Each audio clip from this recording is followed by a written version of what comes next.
a gente vai fazer um alerta muito importante. Os casos de vírus respiratórios em crianças de até 2 anos. Gente, olha, esses casos dispararam.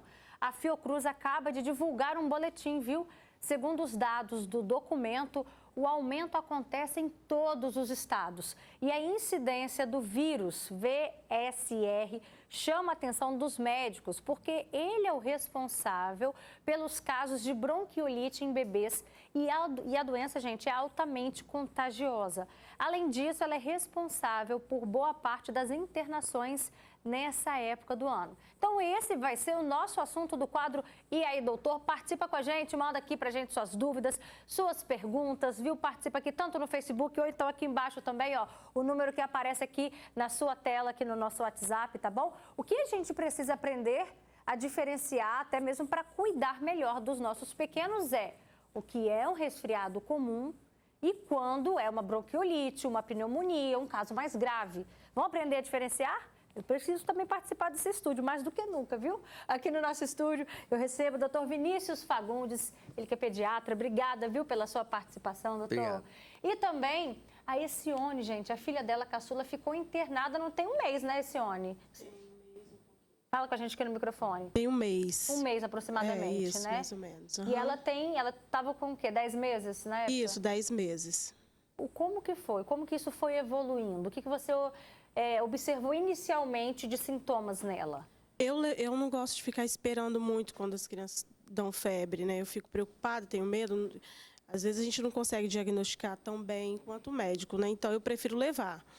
Então ela teve febre 2 dias e um cansaçozinho, mas não estava muito. Mesmo assim eu levei. Quando eu cheguei no pronto atendimento, a médica viu que realmente ela estava cansada, fez bombinha de resgate, né? Mandou fazer resgate e pediu um raio-x.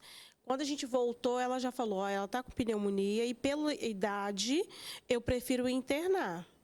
E aí eu já fiquei assim, apavorada, né? Porque aparentemente não parecia que estava tão mal. Mas ela disse que estava, então fomos para o infantil. Quando chegou no infantil, fez exames novamente, né, lá. E aí o médico já falou que não era uma pneumonia, e sim uma bronquiolite. Você, como mãe, você tinha noção da gravidade ou achava que pudesse ser um resfriado comum? Não, eu não tinha, assim, eu achava que, assim, a pneumonia, meus outros meninos já tiveram. Então, eu achei que se fosse uma pneumonia, poderia, né, tratar e ia ser mais rápido. E eu também não tinha noção de como que era a condição de uma bronquiolite. Fui vendo lá no hospital, porque aí ela foi piorando, aí na madrugada ela teve que ir para a sala vermelha, então nós ficamos 2 dias na sala vermelha, e assim, era quase que de 2 em 2, 3 horas às vezes, já tinha feito um ciclo de resgate, tinha que fazer novamente. Então, eu fiquei muito preocupada, porque depois eu vi outras crianças também com bronquiolite, já um pouco mais grave do que ela. Então, assim, é desesperador. Imagino. Doutor Vinícius, o que deve ter de pai e mãe aumentando o volume da televisão agora? Vamos lá, ensina a gente, por favor, a diferenciar quando que é um resfriado comum ou não. Quando que é um caso mais grave aí de uma possível bronquiolite, uma possível pneumonia. Perfeito. Tem que lembrar que tudo são vírus respiratórios, né? Dependendo onde esse vírus se instala, você vai ter os sintomas da localização. Então, o resfriado comum, o que costuma ser? Uma secreção nasal, congestão nasal, um espirro, muitas vezes nem febre tem. E a criança fica em bom estado geral. Às vezes continua brincando e fica muito bem. Secreção Entendeu? nasal, qual é a cor? Então, isso é bastante polêmico, né? Todo mundo fala assim, tá com secreção amarelada é pior. Na verdade, não tem muito isso. A secreção da criança, dependendo da evolução, ela muda de cor, não representando gravidade. Pode ser clarinho e ser resfriado comum, pode ser esverdeado, amarelado e também ser resfriado comum, entendeu? Mas normalmente são secreções hialinas, bem clarinhas, né? Depois, passado isso, o que pode acontecer? Um resfriado comum, ele pode evoluir com outros tipos de complicações ou até mesmo esse vírus já chegar no lugar, ser agressivo um pouco maior. Por exemplo, o vírus da bronquiolite, o VSR que você citou, é o vírus sincicial respiratório. É o vírus que realmente causa um grau de inflamação muito grande no corpo. O que ele faz? O vírus sincicial chega como se fosse um resfriado comum, inofensivo, digamos assim, que em 3 dias você vai ficar bem, não precisa procurar um atendimento médico, mas ele faz o quê? Ele vai descendo de célula a célula, às vezes 5, no 6º dia, ele chega lá dentro do pulmão e causa um grau de inflamação muito grande no pulmão. E aí, essa inflamação gera um esforço respiratório, que foi o que o bebê dela que teve. Teve um esforço, aqueles furinhos, aquelas retrações, retração de fúrcula, intercostal, de baixo aqui. Exatamente às vezes, o que a gente está vendo ali, ó. Quando a respiração fica bem marcada ali, aquilo né? ali é uma imagem de um esforço respiratório. Esse aqui é um esforço moderado, né? Depois você vai ver, tem uma imagem aí, um esforço muito mais grave, né? Esse é o esforço muito mais grave, né? Isso é uma criança que eu atendi na emergência, já tem uns 2 anos, né? Os ambos são históricos de bronquiolite, né? Então, esse aqui é um esforço bem maior, né? É uma síndrome respiratória aguda grave, né? Causado pelo vírus essencial respiratório. Quando chega, então, no caso de bronquiolite, aí a febre começa a aparecer? Então, muitas vezes a bronquiolite não dá nem febre. Sério? Sim, nem febre dá. Às vezes a criança chega, a mãe leva para o médico avaliar por causa do esforço respiratório. Você vê ela falando, olha, quando fez um esforço respiratório, eu estava no 2º dia, mas eu levei porque estava com esforço respiratório. É um sinal de alarme e ela fez muito bem. Ela procurou atendimento médico quando apresentou um sinal de alarme. Agora, tem algo que a gente possa fazer, já que o senhor disse aí que ele vai evoluindo, ele vai descendo até célula a célula. Tem algo que a gente possa fazer para impedir isso nesse processo? Então, uma vez o vírus instalado, ele vai ter a trajetória dele a depender do tipo de vírus, né? Por exemplo, a bronquiolite pode ser causada pelo vírus essencial respiratório, que é muito grave, mas pode ser pelo adenovírus, o vírus da influenza, outros vírus em geral, né? Mas realmente o vírus essencial que causa mais cansaço. Ele vai causar o tempo de evolução. Eu não tenho um tratamento específico, é tratamento sintomático. Se essa criança evolui com um esforço muito grande, eu posso instalar uma pronga nasal, um CPAP, eu não sei se foi o caso da filha que precisou de usar um CPAP, ou às vezes mesmo entubar uma criança dessa na emergência por conta que ela evolui com insuficiência respiratória. Existem alguns estudos americanos que falam que as mães que amamentam têm um grau de proteção com relação à bronquiolite. Entendeu? Então, assim, amamenta o filho de vocês, né? Seria uma proteção. Mas uma vez instalado, ele vai passar pela evolução que tiver que passar. Se for bronquiolite pelo vírus da influenza, eu tenho até uma medicação específica para esse vírus. Mas quando não é influenza, é vírus essencial, ele vai passar. Perfeito. Olha, a gente tem aqui, ó, convido você de casa a mandar a sua opinião, a sua experiência, se você também já passou por essa situação com o seu filho, com a sua filha, está aqui embaixo o nosso número de WhatsApp, 99942-2478, viu? A gente tem um comentário aqui da Camila, que é de Guarapari, ela disse que meu bebê de 1 mês ficou internado com bronquiolite e foi muito triste, porque isso piora de um dia para o outro, mas graças a Deus o neném já está bem, né? Você teve essa experiência também? Foi só evoluindo, Sione?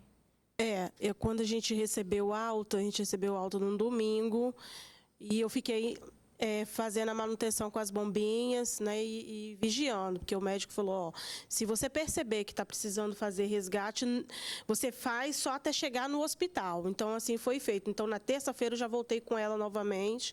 Então, foram, assim, 15 dias, mais ou menos, de idas e vindas ao hospital. Aí ela já entrou com um quadro de infecção urinária também, junto. Então, foi assim, eu não dormia direito à noite, acaba porque com a gente, né? eu ficava controlando ali a respiração e vendo se estava precisando de bombinha para poder ela ficar bem. Mas foram aí uns 15 dias para ela conseguir melhorar. E teve que entrar com antibiótico por causa da infecção urinária, que veio junto logo depois. Meu Deus, gente. Olha, gente, eu vou te falar, viu? Ser mãe é padecer no paraíso. E ser pai também, que tem que estar junto, viu? A gente tem aqui o comentário da Débora Martins, que fala, boa tarde. Qual é a diferença de pneumonia e pneumonia aguda comunitária? Tem isso, Tô?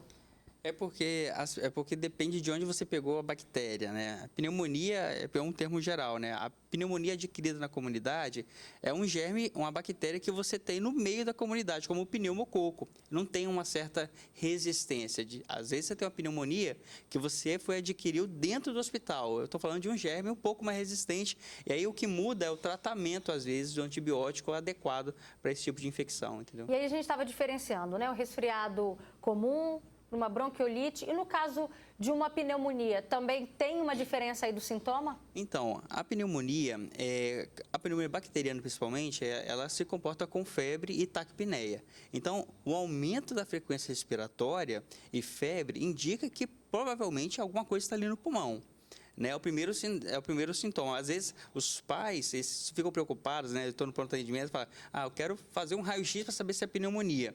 Às vezes, eu posso ter um raio-x normal, olha lá, normal, e eu ter sintomas clínicos de pneumonia e tratar a pneumonia mesmo com raio-x normal, entendeu? Então, o que acontece? A pneumonia ele vai ter um aumento da frequência respiratória, além para a idade e febre. Normalmente são esses dois sinais clínicos mais sensíveis. Tá.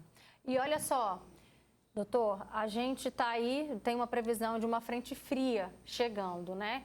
Qual o risco, qual o impacto disso na saúde dos pequenos? Então, acontece o quê? Tempo mais frio, pessoas mais aglomeradas, casas mais fechadas, locais mais fechados, o que acaba contribuindo com o aumento de circulação desses vírus, você entendeu? Principalmente, às vezes é uma coisa que eu sempre aviso meus pacientes.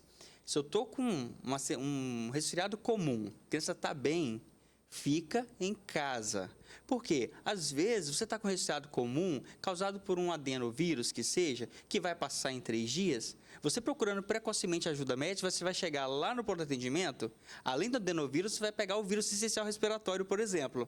Aí você vai embora para casa com adenovírus e vírus sincicial respiratório. Então, eu já cheguei na emergência, por exemplo, igual ela deixou a filha dela, que teve criança que já positivou para influenza, para Covid e para vírus sincicial respiratório. Ele não pegou esses 3 vírus em uma vez só. Provavelmente ele foi adquirindo à medida que ele foi se contaminando nos lugares onde ele passou.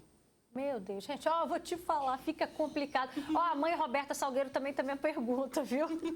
O menino tá encatarrado já tem 1 mês e meio. Aquele catarro verde, é normal, doutor?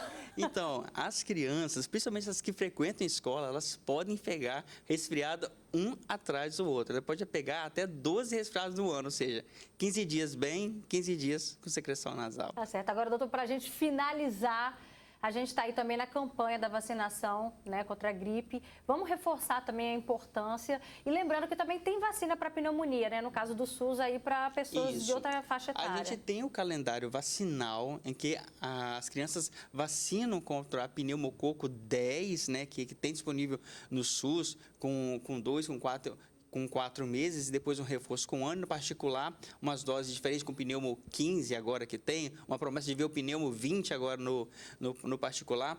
É importante que vocês vacinem os filhos de vocês. É a maneira que eu tenho de proteger as crianças contra casos de pneumonias graves. E realmente a gente conseguiu mudar a trajetória no Brasil dessas pneumonias graves através das vacinas. Hoje, a gente não tem uma vacina específica para a bronquiolite, mas a Anvisa já aprovou uma vacina que está vindo de fora aí, que futuramente deve entrar aí numa disponibilidade para realizar nas nossas crianças. Perfeito, doutor. Bora vacinar nossas crianças, né, Sione? Dá um beijo nos pequenos, viu? Obrigada. Um beijo, obrigada pela sua participação. Obrigada também, doutor.